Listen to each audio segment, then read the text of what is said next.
اللہ کے رسول کی سنت کے دیوانے امت کے لیے پھرتے ہیں امت کے. مستثنا نہیں تھا، ہر ایک کے اوپر یہ ذمہ داری ڈالی گئی تھی.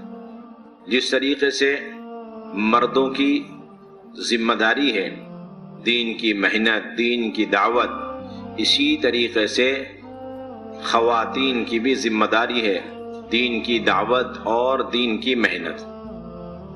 مسائل کے اعتبار سے تو فرق ہے مردوں میں عورتوں میں، لیکن دین کی محنت اور دین کے خاطر جان و مال کی قربانی دینا، ہجرت، نصرت، اس پہلو سے خواتین میں اور مردوں میں فرق نہیں ہے. اسی لیے اللہ تبارک و تعالی نے دونوں طبقوں کی یعنی خواتین کی اور مردوں کی تعریف میں ان کی خصوصی صفت یہ بیان فرمائی کہ مومن مرد، مومن عورتیں بھلائی کا حکم کرتے ہیں، برائی سے روکتے ہیں. امام غزالی رحمۃ اللہ علیہ نے فرمایا کہ مومنین کاملین کی جماعت میں، زمرے میں داخل اور شامل ہونے کے لیے دعوت الی اللہ، امر بالمعروف نہی عن المنکر شرط ہے. کوئی شخص، کوئی فرد، کوئی طبقہ، چاہے مردوں کا ہو چاہے عورتوں کا ہو، وہ مومنین کاملین کی جماعت میں دعوت کے بغیر، امر بالمعروف نہی عن المنکر کے بغیر داخل اور شامل ہو نہیں سکتے. اور امام قرطبی رحمۃ اللہ علیہ نے فرمایا کہ مومن مرد اور عورتیں منافق مرد اور عورتوں کے درمیان، مومن مرد اور عورتوں کے درمیان، مومن مرد عورت اور منافق مرد اور عورتوں کے درمیان فرق کرنے والا بنیادی عمل ہی دعوت الی اللہ ہے. یہ بہت بنیادی بات ہے.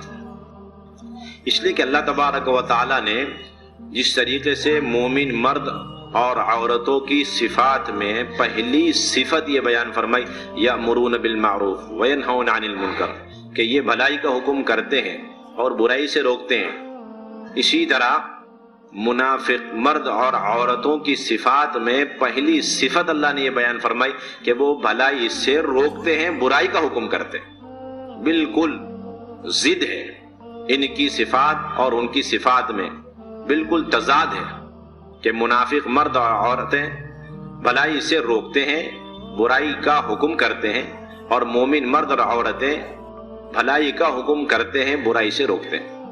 تو اس لیے امام قرطبی رحمۃ اللہ علیہ فرماتے ہیں کہ مومن مرد اور عورت منافق مرد اور عورتوں سے ممتاز ہو نہیں سکتے، اور ان دونوں کے درمیان امتیاز حاصل نہیں ہو سکتا دعوت کے بغیر.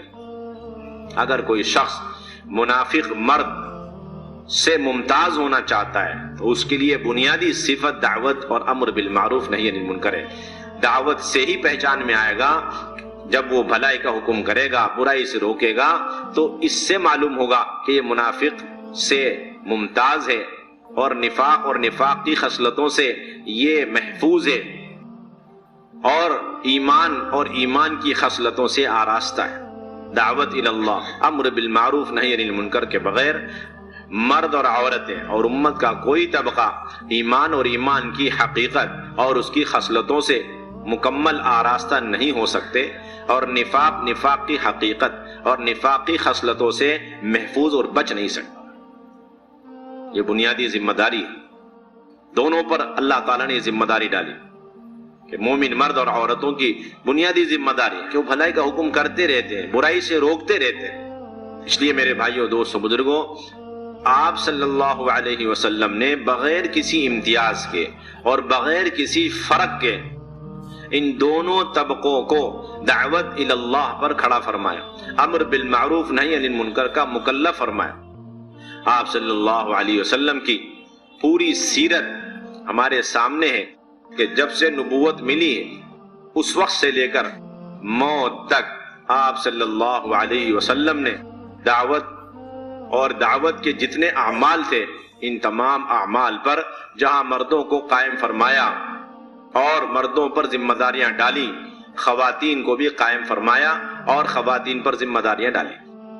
میرے بھائیوں، دوستوں، بزرگوں، یہ ایک ایسی حقیقت ہے کہ آج کام کرنے والے حضرات ان کے ذہن سے بھی یہ بات نکل چکی ہے کہ خواتین کا اس کام میں کتنا بڑا حصہ ہے، کتنی بڑی ذمہ داری ہے، بلکہ اللہ معاف فرمائے ابھی تک ذہنوں میں یہ ہے کہ مردوں کا کام زیادہ اہم، بہت مقدم ہے، اور خواتین کا کام اتنا اہم نہیں ہے۔ یہ سب سے بنیادی ایک غلطی اور ایک مغالطہ اور ایک غلط فہمی، اس لیے ہمارے ذہنوں میں، دل کے اندر یہ بات بالکل یقین کے ساتھ بیٹھے کہ جتنا مردوں کا کام اہم ہے اتنا ہی خواتین کا کام اہم ہے، اور دونوں طبقات پر اللہ کی طرف سے یہ دین کی محنت کی ذمہ داری ڈالی گئی۔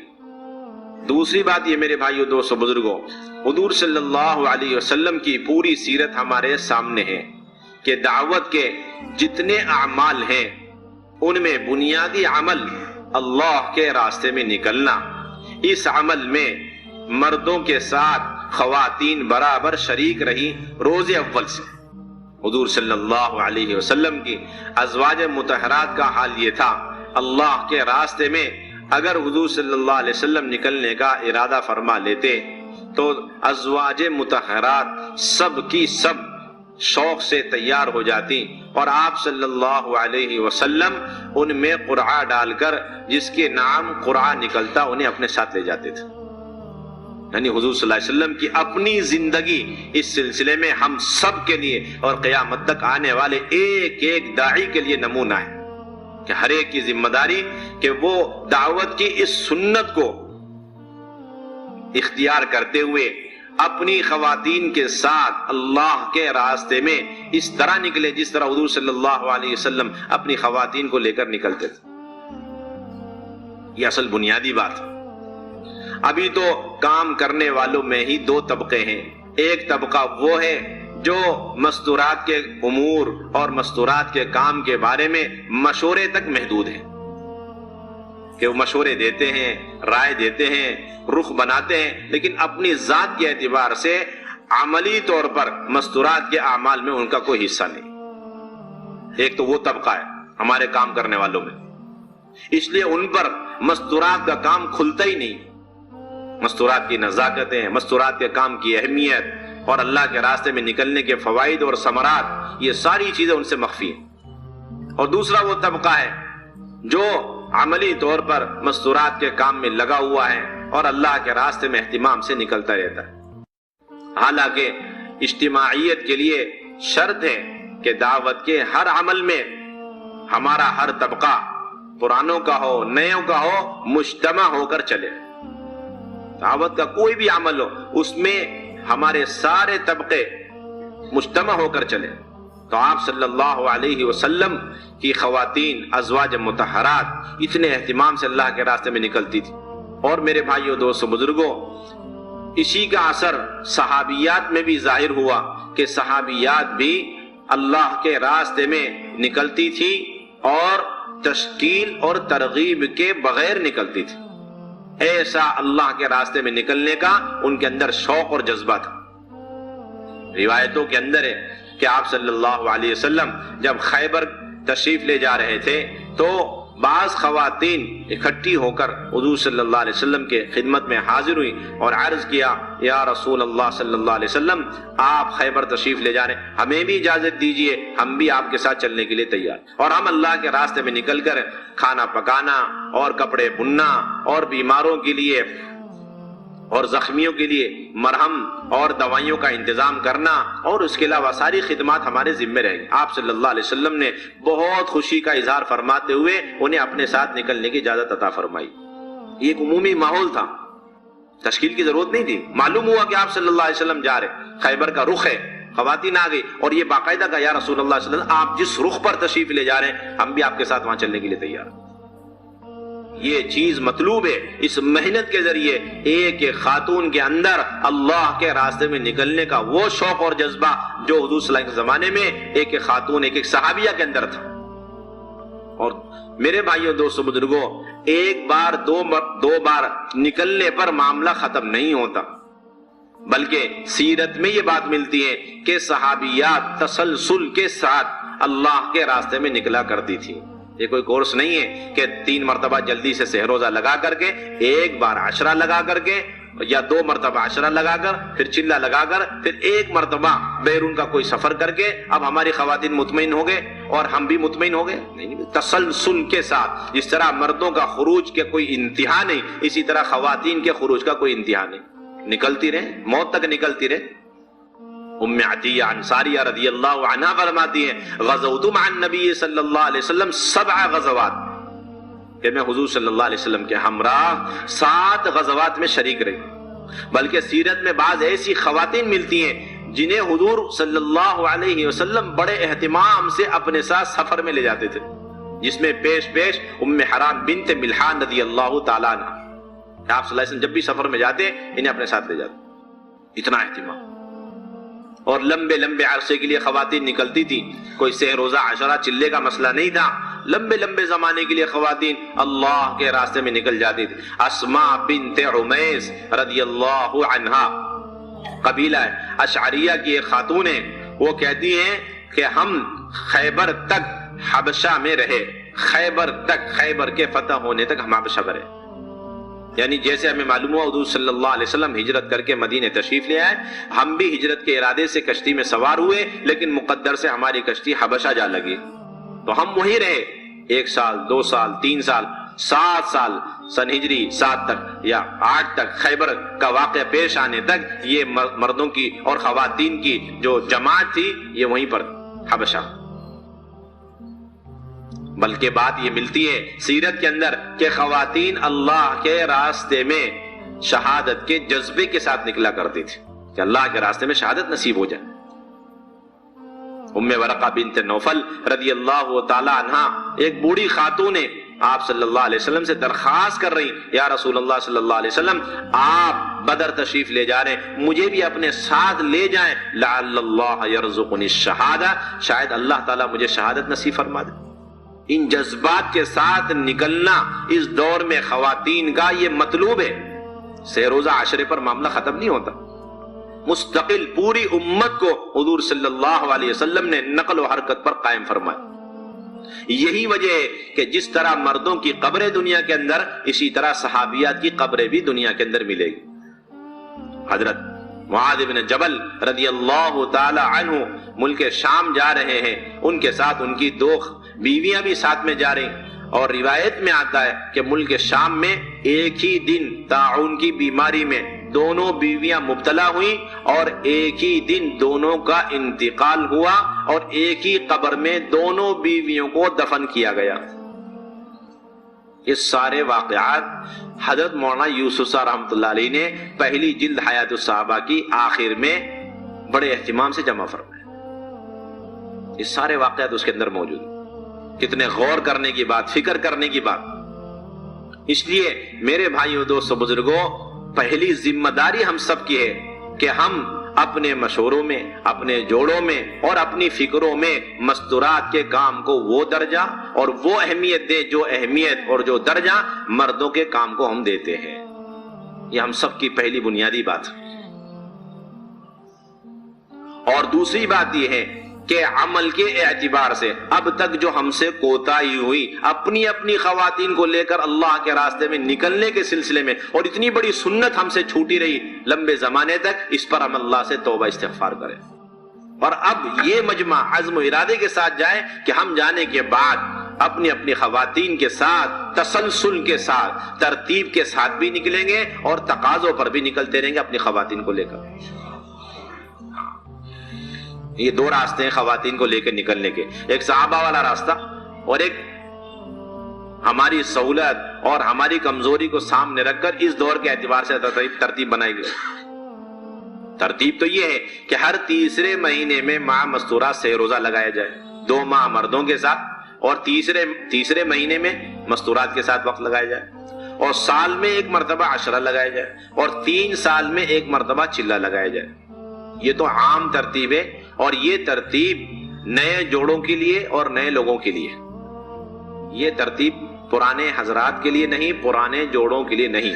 جن حضرات کے سحر روزہ لگ چکے اور عشرہ لگ چکا، چلہ لگ چکا، اور ماشاءاللہ فکروں سے وقت لگا رہے، ایسے پرانے جوڑوں کی یہ ترتیب نہیں ہے، بلکہ ان کی ترتیب یہ ہے کہ جب تقاضا ہو اور جب مشورہ ہو، جب تقاضا پیش آ جائے اور پھر مشورے سے طے ہو جائے فوراً نکلنا، یہ اصل ان حضرات کی ترتیب ہے۔ کیونکہ صحابہ اور صحابیات اصل اسی ترتیب پر تھی، جب تقاضا پیش آتا تھا وہ فوراً نکل جاتی تھی۔ لہذا اگر کوئی پرانا جوڑا اس مہینے سہ روزہ لگا کر واپس آئے اور اسی مہینے سہ روزہ کی جماعت کا تقاضا ہو اور ذمہ دار حضرات طے فرما دے، دوبارہ اسی مہینے مع مستورات سہ روزہ لگا سکتے ہیں۔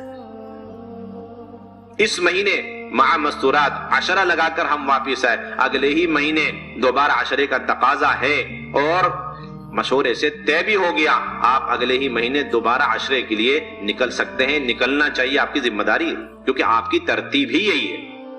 اس مہینے آپ مع مستورات چلہ لگا کر واپس آئے، اگلے ہی مہینے چلے کی جماعت مع مستورات تیار ہو گئی، تقاضا ہے، ذمہ داروں نے طے فرما دیا، تو آپ کا وقت آ چکا، آپ اگلے مہینے دوبارہ چلے میں روانہ ہو جائیں گے۔ اس مہینے آپ بیرون سے وقت لگا کر آئے، مع مستورات 2 ماہ لگا کر واپس آئے، اگلے ہی مہینے دوبارہ بیرون کی 2 مہینے کی جماعت بن گئی، تقاضا ہے، ذمہ داروں نے مطمئن ہو کر طے فرما دیا، تو آپ کا وقت آ چکا، آپ اگلے مہینے دوبارہ بیرون مع مستورات روانہ ہو سکتے۔ یہ اصل پرانے حضرات کی ترتیب، یہ تمام پرانے ساتھیوں کی اصل ترتیب ہی ہے، اس پر ہم سب کو آنا ہے۔ پرانے جتنے جوڑے ہیں ان سب کو اسی ترتیب پہ لانا۔ ہر ضلع کے اندر، ہر تحصیل کے اندر بعض پرانے جوڑے ایسے ہر وقت تیار رہیں کہ جب بھی تقاضا ہو اور جب بھی مشورہ ہو فوراً روانہ ہو جائے۔ کبھی یہ عذر نہ رکھیں کہ بھئی ہمارا ابھی مہینہ نہیں اور ہمارا ابھی سال نہیں آیا، ابھی ہمارا تیسرا سال نہیں آیا۔ یہ ایک بنیادی ذمہ داری۔ اور میرے بھائیوں، دوستوں، بزرگوں، سہ روزہ اللہ کے راستے میں لگانا ہے۔ اس میں مستورات کے لیے تو بنیادی بات یہ ہے، 3 بنیادی بات یہ ہے کہ شرعی محرم ہو اور شرعی پردہ ہو اور بچے ساتھ میں نہ ہو۔ عشرے میں جا رہے ہیں تو ان 3 کے ساتھ مرد کے لیے یہ ہے کہ وہ اس کا مردوں میں چلہ لگا ہوا، اور چلے میں جا رہے ہیں تو ان 4 کے ساتھ ایک اور بات یہ کہ جو محرم مرد جا رہا ہے ان کا مردوں میں 4 ماہ لگا ہوا ہونا چاہیے۔ یہ بنیادی بات۔ اور سہ روزہ عشرہ چلہ اندرون میں جماعت جانے کے لیے ایک جماعت میں 5 جوڑے ہوں گے، ایک جماعت میں 5 جوڑے ہیں، ایک جماعت میں 5 جوڑے۔ البتہ ایک خاتون کا اضافہ ہو سکتا ہے، یعنی 5 مرد اور 6 بہنیں، اس کی گنجائش ہے، 5 مرد 6 بہنیں۔ بیرون کے لیے جو جماعت بنے گی اس کے اندر 4 جوڑے ہیں، اس میں اس گنجائش کے ساتھ کہ 4 مرد اور 5 بہن، اس ترتیب سے ہمیں جماعت بنانی۔ اور تیسری بات یہ ہے کہ مستورات کی جماعت بنانے میں اس بات کا خیال رکھا جائے کہ پرانے اور نئے جوڑوں کو ملا کر جماعت بنائی جائے، تاکہ جماعتوں کی اوسط میں اضافہ ہو، تعداد میں اضافہ ہو، اور نئی نئی بہنوں کا اضافہ ہو، اور پرانی خواتین کی ترقی ہو، نئی نئی بہنوں کی تربیت ہو، اور شرائط پورے ہوں۔ ہفتہ واری تعلیم کے قواعد اور شرائط اسی سے پورے ہوں گے جب نئے پرانے مل کر کے جائیں گے۔ اگر سارے پرانے اکٹھے ہو کے سارے پرانے جوڑے جاتے رہیں گے تو پھر ہفتہ واری تعلیم کے قواعد پورے نہیں ہوں گے، اور پرانی بہنیں، قواعد والی بہنیں نہیں ملیں گی، اس کے نتیجے میں ہفتہ واری تعلیم کا اضافہ نہیں ہوگا۔ 10 سال، 15 سال، 20 سال سے ایک ہی ہفتہ واری مقام رہے گا۔ اس لیے ایک جماعت میں ایک جوڑا ایسا ہو پرانا جو جماعت کو لے کے چل سکے، سنبھال سکے، سارے اعمال کرا سکے، اور دوسرا جوڑا اس سے کم درجے کا، معاون کے درجے پر ہو، لے کے چل سکنے والا نہ ہو لیکن معاون کے درجے میں ہو۔ باقی 3 جوڑے بالکل نئے نئے ہمیں لے کر کے اللہ کے راستے میں جائیں۔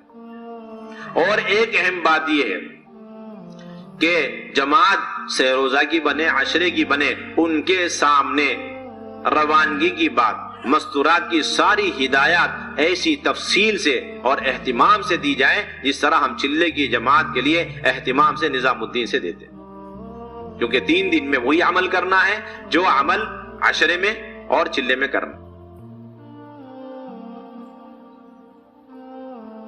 میرے بھائیوں دوستوں بزرگوں، سہروزہ اور عشرے کی جماعتیں اپنے علاقوں کے اس رخ پر ڈالنے کی کوشش کی جائے جہاں مستورات کے کام میں انتہائی کمزوری اور بنجر علاقے، خصوصاً جو مضبوط ساتھی ہیں اور مضبوط جوڑے ہیں، ایسے مضبوط اور پرانے جوڑے یہ تو ہمیشہ کوشش اس بات کی کریں کہ بنجر بستیوں میں اور گاؤں دیہات، اپنے ان تحصیلوں میں، ان علاقوں میں جہاں اکرام نہیں، استقبال نہیں اور نصرت نہیں، کوئی پوچھنے والا نہیں، ایسے علاقوں پر ایسے مضبوط جماعتوں کی ترتیب بنانے کی کوشش کی۔